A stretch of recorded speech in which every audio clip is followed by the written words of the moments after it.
Mimi nimekuwa wa Monyoro for the last 56 days nikisikiza maoni ya Wakenya, pahali Kenya inaenda na vile wanataka Kenya ikae na vile tunapanga uchaguzi ujao na vile tutaunda serikali ya sita. Nimesikia maoni na kesho ndio nitasikiza maoni ya mwisho. Nitakuwa na watu kutoka Mount Kenya North, huko Isiolo, Marsabit. Hiyo ndio inaitwa Mlima North, Mlima Kaskazini. Nisikize maoni yao asubuhi mapema. Nikimaliza nisikize majenzi. Majenzi watajaa huko kwangu, kuja waniambie. Saa 9 nitakuwa na press conference, ndio nitangazie wa Kenya yale maoni yote nimepewa and the way forward as directed by the people of Kenya. Ndio kutoka hapo nikimbie Nairobi nifanye 1-2 siku ya Jumatano, nishike bibi yangu mkono niingie ndege niende Amerikani kuzurura huko.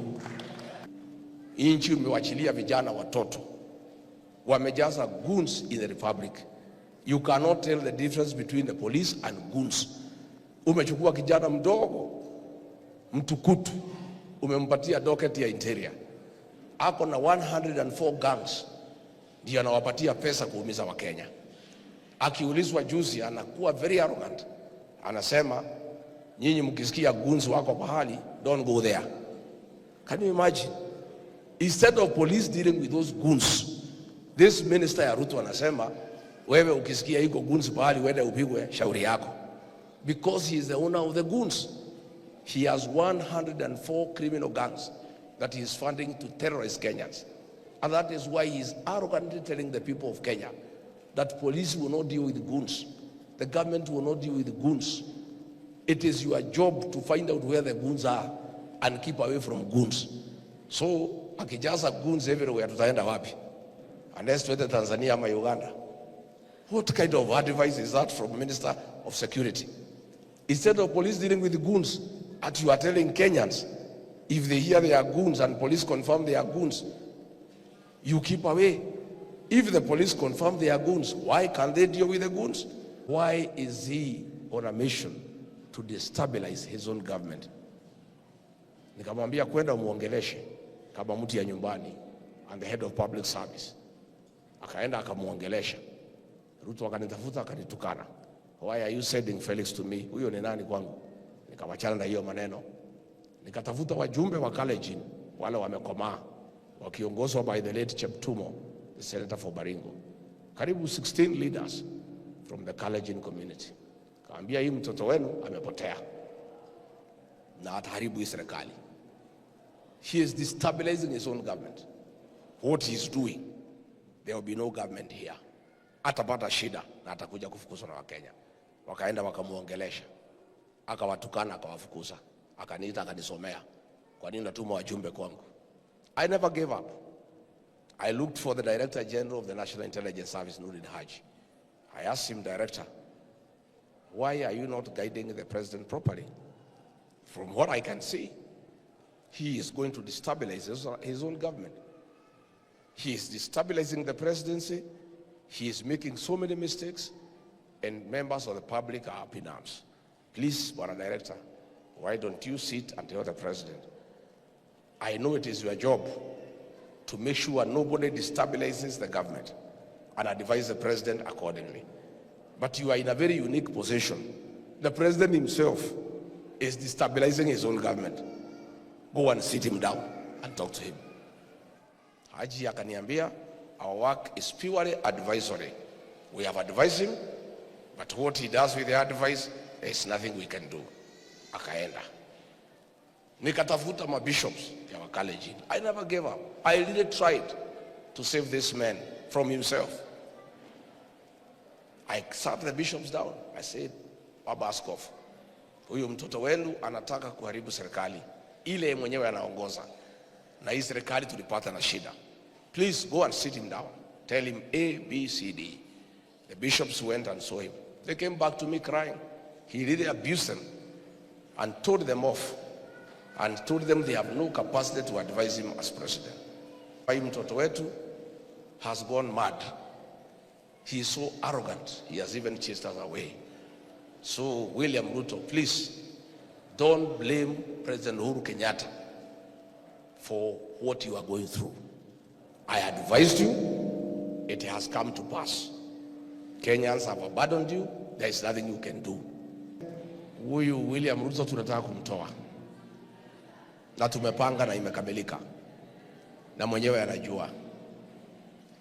Ameshauriwa na watafiti ya kwamba mambo yake yameharibika. Amekataliwa kila pahali katika Jamhuri ya Kenya. Ameambiwa ile njia tu moja anaweza rudi ni akigawa hii kura ya Mlima Kenya, kwa sababu hii kura ni karibu milioni 8 ambaye imeamua kumfukuza. Ikiunganishwa na Wakenya wengine tutamshinda round 1. So ameambiwa ajaribu wagawanye mlima ndio tuende runoff. Ndio tukienda runoff ahonge wale watashindwa awalete pande yake. Kwa hivyo ndio aende round 1. The mountain must be won. Na lazima mlima iweke kura yote kwa kikapu moja.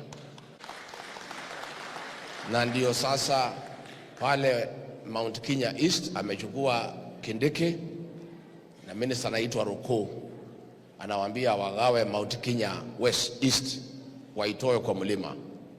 Hapa Mount Kenya West ametengeneza tuchama tu wheelbarrow ya kudanganya watu, ndio wagawe kura hii ya Mount Kenya West na wale wagawe. So nimekuwa nikitembea, jana nilikuwa Embu na iko sawa. Wazee wa Embu wamekataa. Wamesema wameitwa na Kindiki, wameambiwa wazee tusaidie kugawa mlima. Wazee wanasema tangu zamani kazi ya wazee ni kuleta watu pamoja, ni kuleta jamii pamoja, na wazee hawezi kubali kugawa mlima. Hapa Mount Kenya West hizo vyama zimeletwa ambaye ni za Ruto, anajificha, watu wanaelewa na wenyewe wananiambia haitawezekana. In fact, we are doing very well. Ruto akijaribu kugawa mlima, sisi napanua mlima. Tumelete sasa Lower Eastern, Wakamba, Wataita, Wataveta mpaka Mombasa. Imekuwa Mount Kenya South, imekuja kuungana na mlima. Kesho niko na watu kutoka Isiolo, Marsabit, tusukume hiyo ni Mount Kenya North. Sasa hii mlima imekuwa kubwa sana, na kwa hivyo tutafaulu, msikuwe na wasiwasi hata kidogo. Finally,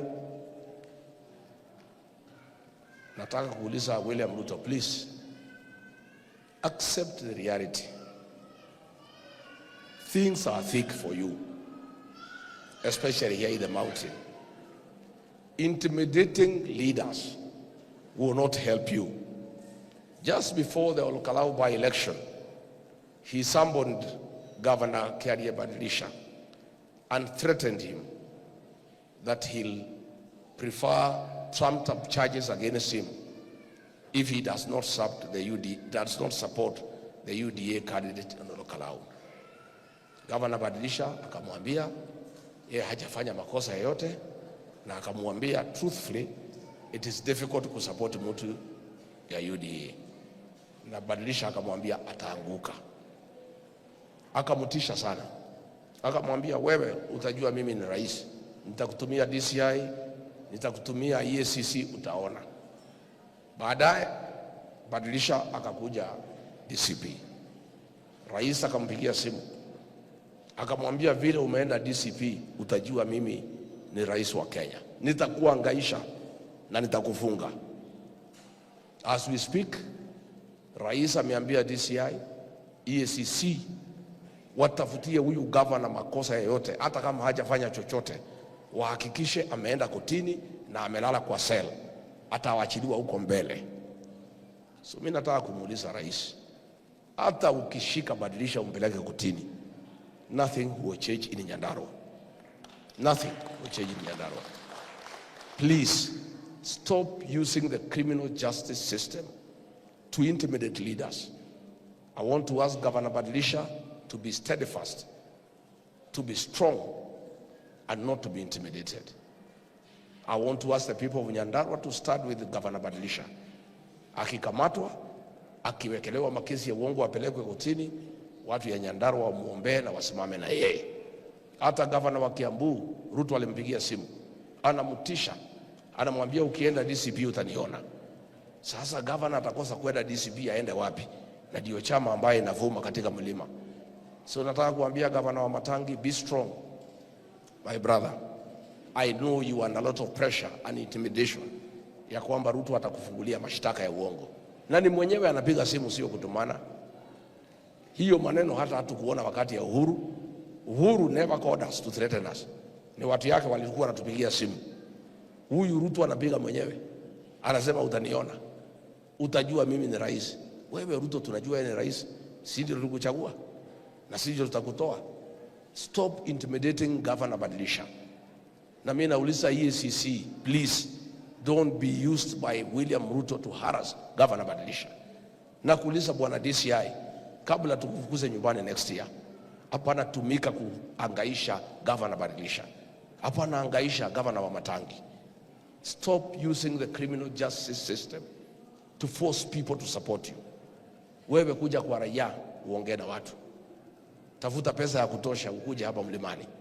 William Ruto, please wachana na Uhuru Kenyatta. You made the bed, lie on it. You had a loyal deputy who advised you, don't destabilize your own government. You chose to do it. You thought you were very smart. You said you had too much money. Nobody could advise you. Today you are crying, asking Uhuru Kenyatta to help you. We have asked President Uhuru Kenyatta akae nyumbani apumzike, awachana na sisi tudili na wewe. Na Uhuru akiamua kumsaidia tutakosana na yeye, na hatutaki tukosane na yeye kwa sababu ametuhangaisha. But I want to commend President Uhuru Kenyatta. He is steadfast. Amesema hataki hiyo maneno. He does not want to be associated with failure, with blood, with theft of public funds, with mismanagement of state resources. Uhuru Kenyatta must remain clean and be allowed to enjoy his retirement without Ruto bothering him. Na tumeambia watu ya Uhuru akienda Ishaweri tena asifunguliwe, afungiwe. Akienda kwa Uhuru nyumbani afungiwe sasa. Sasa anakuja kusumbua kiongozi wetu.